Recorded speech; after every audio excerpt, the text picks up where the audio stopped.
Люди, которые впервые поднимаются на ярус карельона и видят, как работает карельонист, часто спрашивают: а как же вы не разбиваете руки? Ну, надо сказать, что если у карельониста разбитые руки, то что-то тут не так. Либо у него не очень хороший инструмент, либо это не очень хороший, не очень опытный карельонист. Бывает, конечно, так, что карельонист приезжает на гастроли, где инструмент незнакомый и очень тяжелый. В порядке, но просто очень тяжелый. Например, в Мехелене, в Бельгии, инструмент весит 40 тонн. Наш карельон в Петропавловской крепости весит 25. Есть разница. И в таком случае, конечно, есть риск немного руки травмировать, даже не скажешь, но как бы ты чувствуешь, да, что ты играешь на очень тяжелом инструменте, к которому у тебя просто не было времени привыкнуть.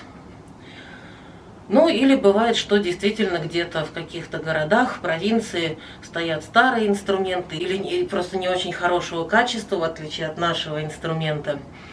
Тогда тоже есть риск. А на таком прекрасном инструменте, как наш, риска нет. Но с ним нужно просто подружиться, к нему нужно привыкнуть. Он действительно обладает очень хорошей, податливой механикой и средним, не супер тяжелым, средним весом. Ну и вот могу вам показать, если вам будет видно, на правой руке есть мозолька.